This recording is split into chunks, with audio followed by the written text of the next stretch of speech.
morning, candidate. Welcome to the PPG company. This is a accredited of TESDA that you can take your national certificate for today. So I am Justin Fernandez, your assessor for today. Here's my identification ID for your references. So before we begin, I would like you to fill up these forms.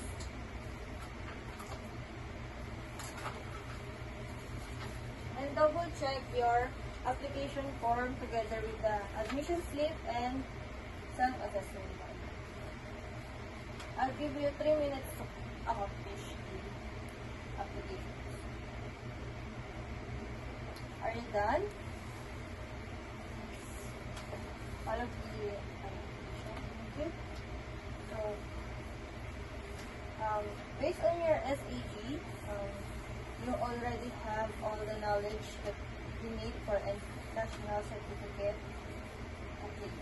So now I'll show you the so now that the attendance and deletion requirements have been checked, we will proceed to the detailed orientation and assessment. So you're being assessed under the qualification of Ontario NC2, particularly on the unit of poultry,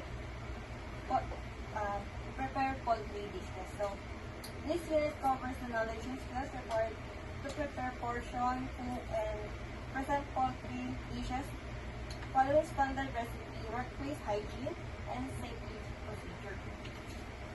For this unit, let me show you the list of competency and the qualification summary. So, the list of competency for poultry dishes is here.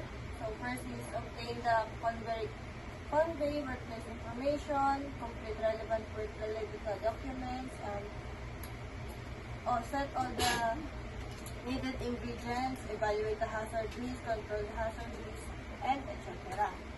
So I would like you also to answer the qualification. So for your safety and information also, as for our assessment, please remember the following procedures and rules.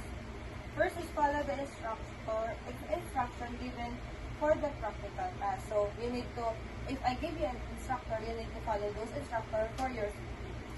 Next is maintain cleanliness and proper waste disposal at all times.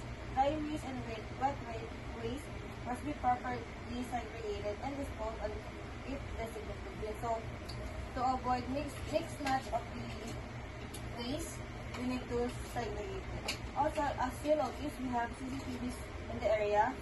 Those have microphones, so it will record all of the things that you will do inside our activity area. Are you done with your qualification area? Thank you. So next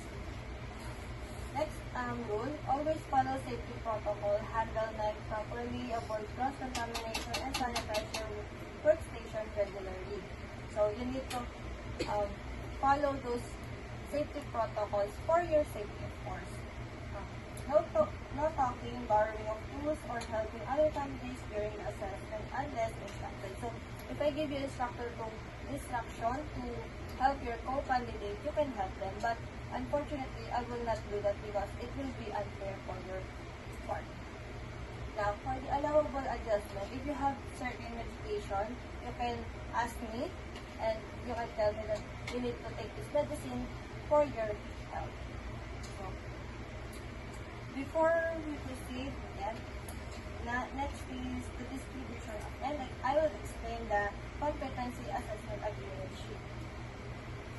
So, this agreement sheet contains the assessment procedures, your rights and responsibilities as a candidate, the appeal process, the rules during assessment. Please read it. So, this is your CAPS or the Competency Assessment Agreement sheet. Once you have read and understood the contents, please sign the form. If you have questions or clarification, please feel free to ask before signing it. Do you have any question about the CAPS? May I now collect the CAPS? Thank you. So, since all of the documents are already passed, will now proceed to the next step of the competency assessment. So, we will now begin to the actual conduct of competency assessment for prepare poultry dish. So, please listen carefully as I present your work area, instruction, and assessment procedure.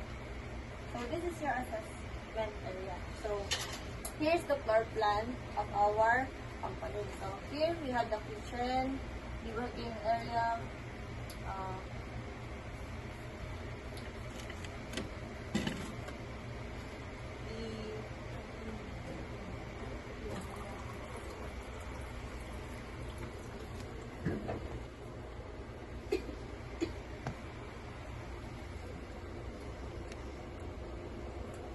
So, in this floor, in the floor plan, you can identify your station, the washing area, preparation table, cooking area, waste disposal bins, and the fire exit, which is right here in this area. So, for emergency purposes, you can use the area.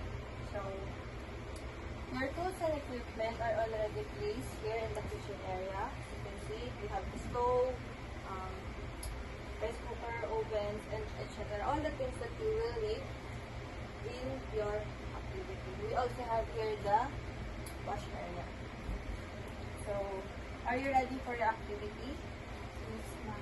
So, for your activity, since this is a poultry dishes, I would like to ask you to prepare a simple menu that you can use when you are going to prepare a poultry dish for breakfast, lunch, and dinner.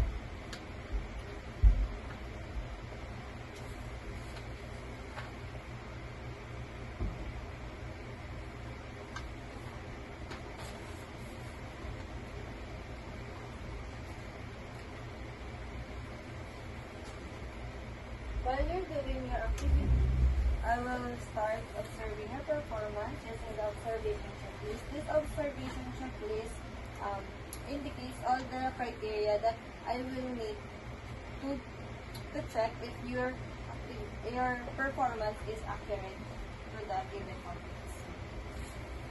I'll give you 3 more minutes to finish the activity.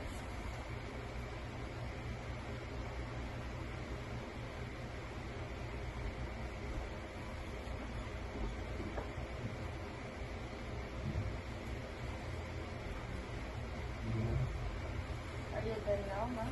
Yes. Thank you. I can share with you. As you perform, I will record now my observation objectively. I will write on the left what I see and hear or assumption. No assumptions to all of your results. Throughout the assessment, I will maintain my fairness and impartiality. I will give no hints or any distractions that you can lead to appeals to your competency level. Next is, now that my candidate has completed the task, I will gather and review all the assessment evidence, including the observation checklist and performance output. I will evaluate this using the test rule and evidence, checking if the evidence is valid or aligned with the unit requirements sufficient to confirm competency authentic as the candidate's own work and to industry standard. So based on this, I will rate the candidate's performance objectively and record the result on the rating sheet. After finalizing the rating, I will compare the competency assessment result summary or the CARS for documentation. All results will be handled accurately and without biases. So let me just get the CARS and the rating sheet.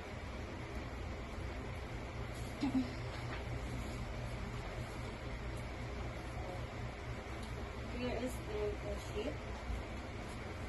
Before I will proceed to your rating, let me just give you a few questions for you to answer.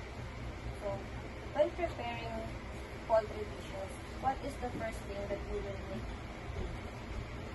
Of course, to practice your sanitary, clean, sanitary, and hygiene. so that we will going to proceed without any contamination to your food or dish. Very well said. So first, I would like to provide my feedback to your performance. Your demonstration is expectedly good skills because based on your SAG, you already have all the needed competencies that you acquired during your training on your university. In preparing and handling poultry, and your workflow was generally safe and organized. However, I also know areas that can still be improved, such as consistency in portioning and better time management during the preparation of a food. So, based on the evidence gathered, your overall result for this unit is competent. Congratulations, you passed the NCT poultry. So, you have met the requirement competency. The next step is for you to wait the official issuance of your national certificate. Please coordinate with the assessment center for the schedule of claiming your certificate. So, now that the assessment is complete, I will review and compile all the documents, including the attendance sheet, competency assessment result, or the CARS, and the rating work of assessment checklist, or RWAC, ensuring everything is accurate and complete. Wait for a while and I will get all the requirements to proceed to the biometrics.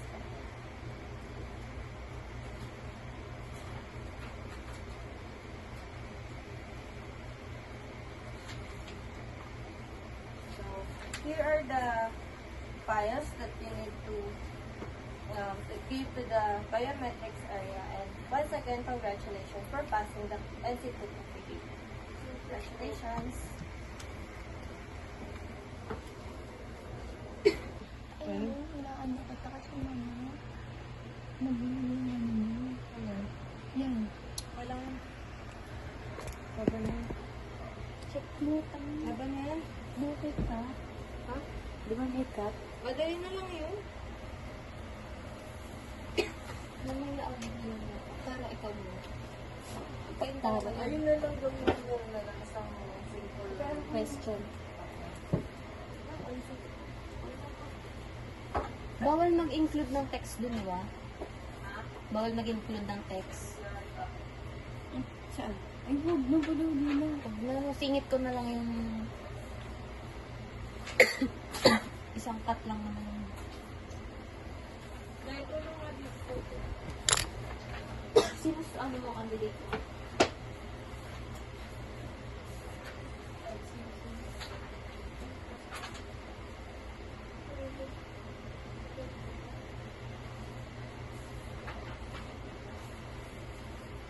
May 30 minutes na pa rin siya. Para sa kanal.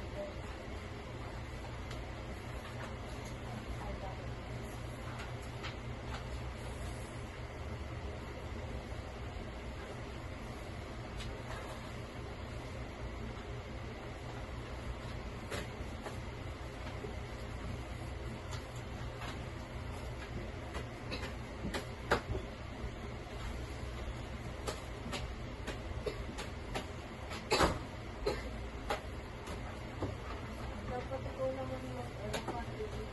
Oo, sige.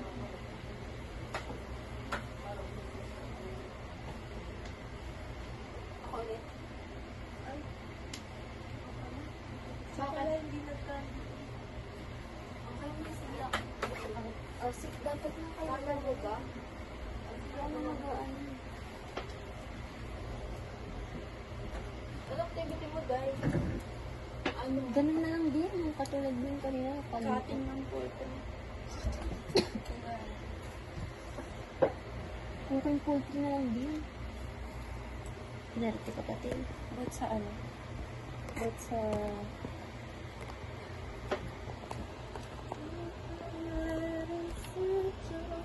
Tita, susulatan ko pa yung ano. Ay, sorry.